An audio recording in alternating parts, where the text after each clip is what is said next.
October 2012 रोजी लावलेल्या वृक्षाचा 12वा वाढदिवस शिर्डी येथे डॉ. बाबासाहेब आंबेडकर चौकात मोठ्या उत्साहात संपन्न झाला।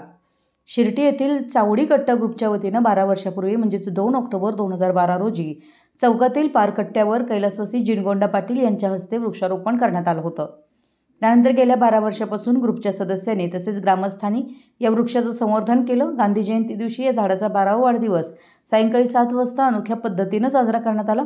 झाडाला फुलं बांधण्यात आली, परिसरात रांगोळी रेखाटन करण्यात आलं, झाडाच्या भोवती मेणबत्त्या लावण्यात आल्या, तसेच फुलांच्या माळाही लावण्यात आल्या होत्या।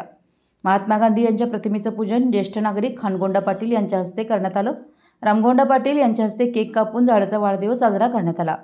यावेळी अण्णासो मगदूम, पिंटू आरवाडे, नितीन चौगुले, दादा गतारे, कुबेर पाटील, रफिक रांगोळे, अमर खोबरे, राहुल ढेकळे, गुडू मुलानी, संदीप ढेकळे, सूरज रांगोळे, सुशांत कोरवी, अभि होरे, शीतल उदगावे, प्रमोद चव्हाण, सचिन कोकणी, मनोज कांबळे, बाळू मुलानी, पार्थ ढेकळे, शरद चौगुले, महेश हत्ती यांनी कार्यक्रमाचं नेटकं नियोजन केलं होतं। यावेळी ग्रामस्थ, लहान मुलं मोठ्या संख्येनं उपस्थित होते।